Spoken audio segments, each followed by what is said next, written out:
እሺ ተመልካቾች እንዴት ናችሁ? የአውሮፓ ህብረት ባወጣው መረጃ መሰረት አንድ ኢትዮጵያዊ ስራ ቦታው ላይ ያለው የምርታማነት መጠን ከግብፃዊ ጋር ብናነጻጽረው በ5.6 እጥፍ ያነሰ ምርታማነት ነው ያለው። የአውሮፓ ህብረት የዓለም የሰራተኛ ድርጅትን መሰረት በማድረግ ነው ሪፖርቱን ያወጣው እና አንድ ኢትዮጵያዊ በአንድ ሰዓት ውስጥ የሚያመርተው የምርት መጠን ወይ ደግሞ ጠቅላላ ሀገራዊ ምርት ላይ የሚኖረው ኮንትሪቢሽን በአንድ ሰዓት ውስጥ $4.7 ወይም ደግሞ 752 ብር ነው ኮንትሪቢዩት የሚያደርገው። ሌሎች ሀገራቶች እንግዲህ በዓለም ላይ የ177 ሀገራት መረጃ ተወስዶ ኢትዮጵያ ውስጥ ያለ ሰራተኛ ምርታማነት 154ኛ ደረጃ ላይ ነች። ምን ተብሎ መሰላችሁ የሚታሰበው? በአፍሪካ ያለው አማካይ አንድ ሰራተኛ በሰዓት ውስጥ $7.9 እስከ $60 ድረስ መስራት ይችላል ተብሎ ነው የሚታሰበው። ማምረት ይችላል ወይ ደግሞ $7.9 እስከ $60 የሚያወጣ ነገሮችን ማምረት ይችላል ተብሎ ይታሰባል።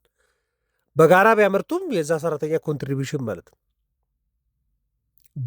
አንድ ሰራተኛ በአንድ ሰዓት ውስጥ ለጂዲፒው ለጠቅላላ ሀገራዊ ምርት የሚያበረክተው የገንዘብ መጠን ማለት ነው የሥራ ምርታማነት የኢትዮጵያ እጅግ በጣም ዝቅተኛ ነው እያለ ነው። ከሌሎች ትልልቅ ኢኮኖሚ ካላቸው ሀገራት አንጻር ሲነጻጸር ይሄ ምን ማለት እንደሆነ በጣም መሰረታዊ ስለሆነ ሀሳብ ሰጣችኋለሁ። ቤት መግዛት ህልሞ ነው? እንግዲያውስ ከቴምር ፕሮፐርቲ ህልሙን እውን ልናደርግሎት ነው። በሳር ቤት፣ በቡልጋሪያ፣ በአያት እንዲሁም በመገናኛ ተፈላጊ በሆኑ አካባቢዎች ዘመናዊ አፓርትመንቶችን እየገነባን እንገኛለን። ለኢንቨስትመንት፣ ለቢሮ፣ ለንግድ ሱቆች ለወደፊት የሚተማመኑበትን ንብረት ከቴምር ፕሮፐርቲስ ያገኛሉ። የሚመቹትን የክፍያ አማራጭ በተመጣጣኝ ዋጋ የራስዎን የግሎ መኖሪያ ቤት ያድርጉ። ዛሬ ላይ የሚገዙት ንብረት ነገ ላይ የሚጨምር ንብረት ነውና አይዘንጉት። ለበለጠ መረጃ 0911 13 57 60 በአምላክ ነኝ ከቴምር ፕሮፐርቲ።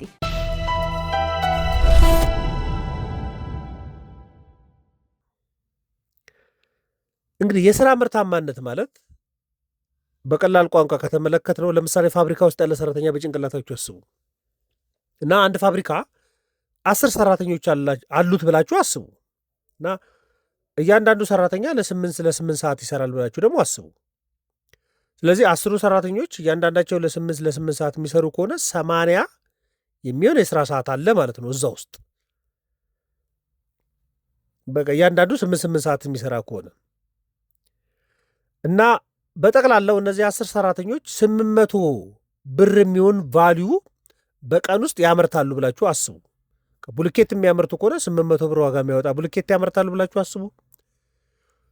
ወረቀት ከሆነ የሚያመርቱት 800 ብር ዋጋ ያለው የ800 ብር ወረቀት ያመርታሉ ብላችሁ አስቡ። ስንት ሰራተኞች? 10። ስንት ሰዓት ቢሰሩ? 8 ሰዓት። ስለዚህ 10 ሰራተኞች ሲሰሩ 8 ሰዓት የሚሰሩ ከሆነ በቀን ውስጥ በቃ የ80 ሰዓት ቫልዩ አለ ማለት ነው። ስለዚህ እነዚህ ሰዎች ጠቅላላ ሀገራዊ ምርቱ ላይ ኮንትሪቢዩት ያደረጉት ምን ያህል ነው? 800 ብር ነው ኮንትሪቢዩት ያደረጉት። ምክንያቱም እነዚህ 10 ሰዎች ሰርተው 800 ብር ዋጋ ያለው ምርት ነው ያመረቱት ማለት 800 ብር ጠቅላላ ሀገራዊ ምርቱ ላይ አስተዋጽኦ አድርገዋል ማለት ነው። የእነዚህ ፕሮዳክቲቪቲ ግን ጠቅላላ የ10 ሰዎች ድምር ነው። አንዱ ሰራተኛ ከዚህ ውስጥ ሚናው ምንድን ነበር ብለን ብንለካ ይህን 800 ለ10 ስናካፍለው የአንዱ ሰራተኛ በሰዓት 10 ብር ኮንትሪቢዩት አድርጓል ማለት ነው። 10 ብር ኮንትሪቢዩት አድርጓል። ስለዚህ እያንዳንዱ ሰራተኛ ጠቅላላ ሀገራዊ ምርት ላይ ስንት ኮንትሪቢዩት አድርጓል ማለት ነው? 10 ብር። ይህም በነጠላም ልታስቡት ትችላላችሁ። ግን በጋራ ቢሰሩ ከሆነ ጠቅላላ የመጣውን ውጤት ለጠቅላላ ሰራተኞች ተካፍሎ ይመጣ ነው። ለምሳሌ ገበሬ ያስቡ በጭንቅላታችሁ። 100 ገበሬዎች ለ8 ሰዓት ይሰራሉ ብላችሁ አስቡ። እነዚህ ግን ገበሬዎች ምናልባት በቃ የ4000 ብር ምርት ያመርታሉ ብላችሁ ደግሞ አስቡ። ስለዚህ 100 ገበሬዎች ለ8 ሰዓት ቢሰሩ 800 ሰዓት ነው ኮንትሪቢዩት የተደረገው። በ800 ሰዓት ውስጥ ደግሞ 4000 ብር ያለው ቫልዩ ያለው ምርት አመርተዋል። ለእያንዳንዳቸው ደግሞ በነጠላ በሰጧቸው በሰዓት 5 ብር ዋጋ ያለው ስራ ሰርተዋል ማለት ነው። የግንባታ ሴክተር ላይ ማስቡት ጉዳዩ ምናልባት ሬስቶራንት ውስጥ ማስቡት በቃ አንድ ኮንስትራክሽን ቦታ ላይ 20 ሰራተኛ ቢኖር እና በቀን ውስጥ ለ10 ሰዓት ቢሰሩ ብላችሁ ብታስቡና በቃ የ4,000 ብር ቫልዩ ያለው ስራ ሰርተዋል ብላችሁ ብታምኑ፣ ስለዚህ እነዚህ 20 ሰራተኞች 10 ሰዓት ቢሰሩ 200 ሰዓት ሰርተዋል ማለት ነው።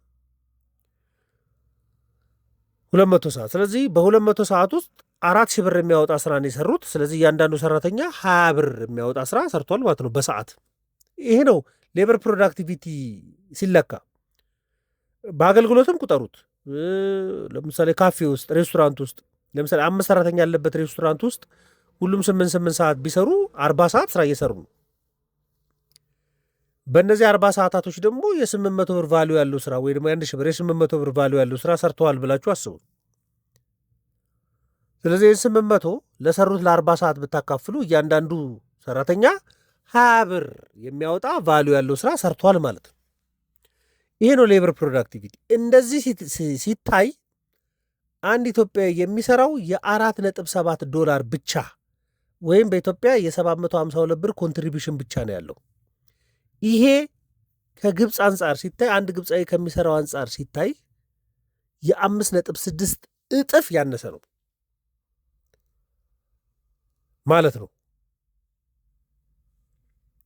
ከፍተኛ ያላቸው በጣም አብዛኞቹ ከ20 በላይ ያላቸው አሉ። ከ20 ሰዓት በዓለም ላይም ይህን ጉዳይ እንመልከተው። በዓለም ላይ በጣም ከፍተኛ በሰዓት ከፍተኛ ኮንትሪቢዩሽን የሚያደርጉ ሰራተኞች ያሉበት ሀገር እና አየርላንድ ወደ 164 ነው። በዓለም ላይ $164 በሰዓት ኮንትሪቢዩት ያደርጋል አንድ ሰራተኛ። ሉክዘምበርግ ብትሄዱ ወደ $159 ኮንትሪቢዩት ያደርጋል በሰዓት። ኖርዌይ $125 ምርት ያመርታል አንድ ሰራተኛ። ትልልቅ በዓለም ላይ ትንሽ የሚባሉት ሀገራት ዝርዝር ውስጥ አለች ኢትዮጵያ። ቶጎ ወደ $4.3፣ ሴራሊዮን $4.4፣ ከዛ ኢትዮጵያ ነች $4.7። ከዛ ቀጥሎ ካምቦዲያ፣ ኮሞሮ፣ ዛምቢያ ምናምን እየተባለ ይቀጥላል። አፍሪካ ውስጥም አንድ ሰራተኛ በጣም ትልልቅ ኮንትሪቢዩት የሚያደርግባቸው ሀገራት አሉ። ለምሳሌ ጋቦን ወደ $33 ቫሉ ያለው ምርት ያመርታል አንድ ሰራተኛ። ሞሪሸስ ወደ 29፣ አልጄሪያ ወደ 27፣ ኢቭን ጅቡቲ ወደ 26.9 ትልልቅ ኢኮኖሚ ያላቸው ነው የተወሰዱ ትልልቅ ኢኮኖሚ ያላቸው። ከዛ ግብፅ ወደ $26.9 አንድ ሰራተኛ ኮንትሪቢዩት ያደርጋል። ደቡብ አፍሪካ ብትሄዱ ወደ $22.9 ኮንትሪቢዩት ያደርጋል። እነ ቱኒዚያ ትልቅ ነው። በጣም ዝቅተኛው ኢትዮጵያ ነው $4.7 ብቻ ማለት ነው። ምን ማለት እንደሆነ እና ለዚህ ምክንያቶቹን ጠቅስላችኋለሁ። ምን አይነት ኢምፓክት እንደሆነ አሁን ኢትዮጵያ ውስጥ ያለው የሰራተኛ ምርታማነት ዝቅተኛ የሆነበት ምክንያት በጣም ብዙ ነው። በቃ ብዙ መዋቅራዊ ችግሮች ይሄን ሊያመጡት እንደሚችሉ ማሰብ በደንብ ያስፈልጋል። የመጀመሪያው ግን ምንድን ነው? ቴክኖሎጂ ባለመጠቀም ነው ኢትዮጵያ ውስጥ ያለው የምርት ስርዓት የሚከናወነው። ለምሳሌ ገበሬ በእጁ ቆፍሮ የሚውል ገበሬና በትራክተር ቆፍሮ የሚውል ገበሬ እኩል ምርት ሊያመርቱ አይችሉም። በሰዓት ቢሰላ አንዱ ገበሬ በእጁ የሚቆፍር ገበሬ ከሆነ ቀኑ ሙሉ ቆፍሮ የማይጨርሰው መሬት በአንድ ሰዓት ውስጥ ሌላ ገበሬ ቴክኖሎጂ የሚጠቀም ከሆነ ማረሻ የሚጠቀም ከሆነ ሊበልጠው ይችላል። አሁን ኢትዮጵያ ውስጥ ያለው ልዩነት እንደዛ እንደማለት ነው። ማሽንም ድሮ በነበሩ ማሽኖችን የሚቆርጥና ዘመናዊ በሆኑ ማሽኖች የሚቆርጥ በፍጥነት የሚቆርጥ ሁለቱ የተለያዩ ናቸው። ስለዚህ የቴክኖሎጂ አጠቃቀም ማነስ በግብርናም ልትሉ ትችላለች፣ በአገልግሎት ዘርፉም ሊሆን ይችላል። ዘመናዊ ማሽኖችን ቴክኖሎጂን አለመጠቀም በሰዓት አንድ ሰራተኛ ለጠቅላላ ሀገራዊ ምርት ያለው ኮንትሪቢሽን በጣም ዝቅተኛ ነው። የምርት አቅም፣ የብቃት ማነስ፣ በቃ ትምህርት ሊሆን ይችላል፣ ስኪሎች ያለመኖር ሊሆን ይችላል። ለምሳሌ አንድ የማምረት ስርዓት ውስጥ የተቀጠረ ሰራተኛ በቂ ስልጠና ከሌለው በቂ አቅም ከሌለው በስተቀር ባይ ዲፎልት ስራውን ለመልመድ ይሞክራል እንጂ ስራው ላይ በጣም ብቁ ሆኖ በጣም ከፍተኛ ውጤታማነትን ማስመዝገብ ሊችል አይችልም። አንዳንዴ ልክ ነው እንደው የመሰረተ ልማት እጥረት ሊኖር። ለምሳሌ ቡልኬት የሚያመርት አንድ ተቋም መብራት ከሌለው በቂ ቡልኬት ላያመርት ይችላል። ስለዚህ መብራት መቆራረጥ ነው ምርታማነቱን የቀነሰበት። እኛ የምንለካው መብራትን በቂ ሆኖ ሲሚንቶን በቂ ሆኖ አሸዋን በቂ ሆኖ ግን ምን ያህል በፍጥነት ቡልኬት ያመርታል ነበር ጥያቄው። መሰረተ ልማት ግን የማይኖር ከሆነ መብራት ከሌለ ግን መብራት የሚቆራረጥ ከሆነ በቂ ላይ ያመርት ይችላል። በቂ የመብራት አቅርቦት ያለባቸው ሀገራት ላይ ኮንትሪቢሽኑ ከፍ ሊል ይችላል። ለምሳሌ ቢሮ ውስጥ ስራ የሚሰሩ ሰዎች ኢንተርኔት የሚጠቀሙ ከሆነ ኢንተርኔት አቅም የሚያንሳቸው ከሆነ ያመረቱትን ደግሞ ጥሬ ዕቃ ቶሎ ብሎ ሎጂስቲክ ተሟልቶላቸው የማያገኙ ከሆነ ብላችሁ አስቡት። እሱ ምክንያቶች ሊሆኑ ይችላሉ። ግን የኢትዮጵያ ኢኮኖሚ ላይ ያለው የኢኮኖሚ መዋቅሩን በራሱ በጣም ቶሎ ብሎ ለቴክኖሎጂ ራሱን አዳፕት ያደረገ አይደለም። በቃ አነስተኛ ምርታማነት የተለመዱ ናቸው። በቃ ባህላዊ በሆነ መልኩ መሰረታዊ ስራዎችን ለመስራት ነው የሚሞከረው። ይሄ በጣም ዝቅተኛ የማምረት ሰዓት እንዲኖሩ አድርጓል። ይሄ በጣም ብዙ ተጽዕኖ ነው ያለበት። በጣም ዝቅተኛ ከኢትዮጵያ በታች ያሉት እነ ቶጎ እነ ሴራሊዮን ምናምን ናቸው ያሉት። ቶጎና ሴራሊዮን ትልልቅ እንኳን አፍሪካ ውስጥ እንኳን ትልልቅ ያላቸው ሀገራቶች አሉ። እነ ስዋቲኒን ጨምሮ ትንንሾቹ ቦትስዋና፣ እነ ቱኒዚያ፣ ሊቢያ፣ ደቡብ አፍሪካ፣ አልጄሪያ በቃ $20 በላይ ማለት ነው። በቃ አንድ ሰራተኛ $20 በላይ ኮንትሪቢዩት ያደርጋል።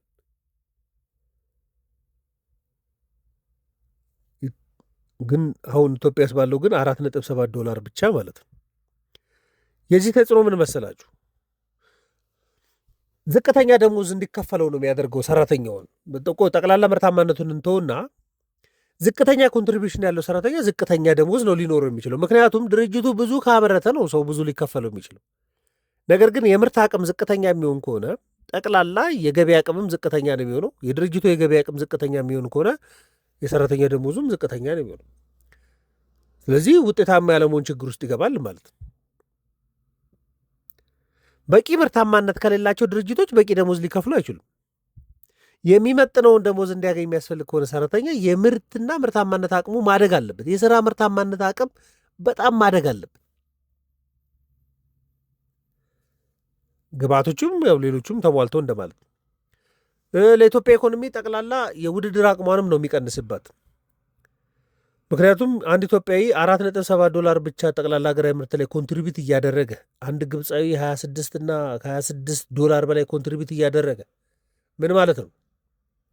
አንድ ቡልኬት አንድ ኢትዮጵያዊ በሚያመርትበት ፍጥነት አንድ ግብፃዊ 4 እና 5 ቡልኬት ያመርታል እንደማለት ነው።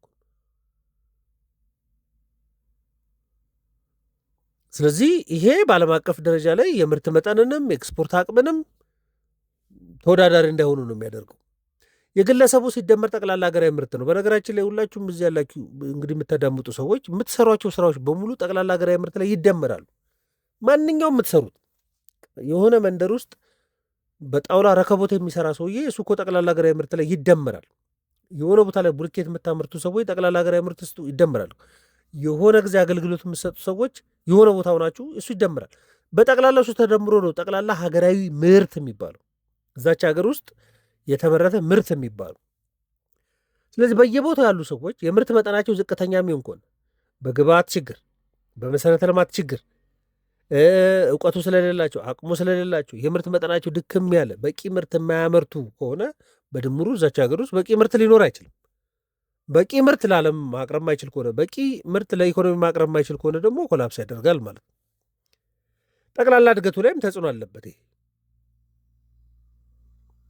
ምክንያቱም የአንድ ሀገር ምርታማነት የሚመሰረተው በግለሰቦች ምርታማነት ነው። ለምሳሌ ትምህርት ቤትን አስቡትና ሁሉም ተማሪዎች ጎበዝ ከሆኑ ነው ትምህርት ቤቱ ጎበዝ ተማሪዎች ያሉት የሚባለው እንጂ 3 ጎበዝ ተማሪ ብቻ ቢኖሩ ትምህርት ቤቱ ጎበዝ ትምህርት ቤት ሊባል አይችልም። አንድ ሀገር ላይም እንደዛ ነው። በጣም ብዙ ሰዎች በጣም ጥሩ ፕሮዳክቲቭ ከሆኑ በዲሲፕሊንም አስቡት። የጥቂት ሰዎች ዲሲፕሊን ያለበት ሀገር ነው አያስብልም።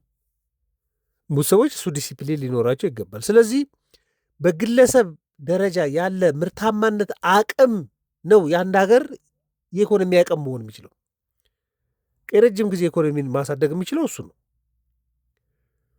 እንጂ በቂ ያልተመረተ ካልመጣ የዋጋ ንረት ጫናም አለበት እኮ። በቃ በሰዓት በቂ ምርት ማምረት የማይችል ከሆነ ሰው በቂ ምርት ወደ ኢኮኖሚ አይመጣም ማለት ነው። በቂው ምርት ወደ ኢኮኖሚ አይመጣ ከሆነ ደግሞ ዋጋነት ነው እያባባሰ የሚመጣው። ስለዚህ የአውሮፓ ህብረት ሪፖርት የሚያሳየው ኢትዮጵያ ውስጥ ያለ ከአማካዩ በታች ነው። የአፍሪካ አማካይ የሚባለው የዝቅተኛ የአማካዩ መነሻ 7.9 ነው። የኢትዮጵያ 4.7 ነው ዶላር ማለት ነው። በሰዓት አንድ ሰራተኛ ኮንትሪቢዩት የሚያደርገው ብቻው የሚሰራ ማለት ነው። 100ም ሆነው ይስሩ 100 ሆነው 100 ብሎኬት የሚያመርቱ ሰዎች ቢኖሩ በቀን ወይ ደግሞ 10,000 ብሎኬት የሚያመርቱ ከሆነ የ10,000 ብሎኬት ቫሊዩ ይሰላና ለ100 ሰራተኞች ተካፍሎ እያንዳንዱ ሰራተኛ ኮንትሪቢሽን ይኖሯል። ከፍና ዝቅ ሊል ይችላል። አንድ ፋብሪካ ውስጥ ሲካፈል ጥበቃው ላይም ሊያርፍ ይችላል፣ ጽዳት ሰራተኛዋ ላይም ሊያርፍ ይችላል። ግን ጠቅላላ ኮንትሪቢዩት ያደረጉት ግን ምርቱ እንዲመረት ነው። ጥበቃውም ምርቱ እንዲመረት ነው ጥሩ ጥበቃ ያደረገው፣ ጽዳቷ ምርቱ እንዲመረት ነው ጽዳት ስታደርግ የነበረው፣ ማኔጀሩም ጥሩ ምርት እንዲመረት ነው ማኔጅ ሲያደርግ የነበረው። ዳይሬክት አምራቾቹ ብቻ ላይሆኑ ይችላል። እዛ ውስጥ ያለ ምርት በሙሉ ግን የሚካፈለው ለነሱ ነው። እዛን ጊዜ ሲካፈል በጠቅላላ ያለው ኮንትሪቢሽን ይታያልና ኢትዮጵያ ውስጥ ትልልቅ ኢኮኖሚ ያላቸው በጣም ከፍ ከፍ ያለ ነው። ከፍ ከፍ ያለ የአንዳንድ ሀገራት በጣም ከፍተኛ ነው። ያንን ሀገራት ደግሞ ምናልባት ዝቅ ያለ ነው። ዝቅ ያለበትም አለ ኦፍኮርስ፣ ግን ትልቆቹ አሉበትና እሱም መረጃ ለእናንተ። አንዳንዶቹ ትንንሽ ነው። አሁን እንደ ሩዋንዳ ምናምን ወደ $6 ነው። ዝቅ ዝቅ ያሉ ብዙ ሀገራት አሉ። ሩዋንዳም፣ ጋምቢያ፣ ዛምቢያ፣ እንደነ ሴኔጋልም፣ ካሜሩን ከኢትዮጵያ ብዙ የራቁ አይደሉም። ግን የኢትዮጵያ ደግሞ በጣም ዝቅተኛ ነው። ደግሞ ጠቅላላ ሀገራዊ ምርትን ደግሞ በአፍሪካ ደረጃ ደግሞ የሚመሩ ናቸው። አሁን የናይጄሪያንም ከታየ በጣም ዝቅተኛ የሚባለው ነው። ወደ $6.8 ነው። ኬንያ ወደ $7.3 ነው አንድ ሰራተኛ ኮንትሪቢዩት የሚያደርገው። ኢትዮጵያ ውስጥ ደግሞ 4.7 ነው። ስለዚህ የምርታማነት አቅም በጣም እንዲያድግ ማድረግ ያስፈልጋል። የአውሮፓ ህብረት መረጃ ነው፣ ለእናንተ አድሬስ ለማድረግ ነው። ማንኛውም ሀሳብ አስተያየት ካለ ልናወራበት እንችላለን። ለነበረን ቆይታ በሙሉ ከልብ አመሰግናለሁ። መልካም ቀን።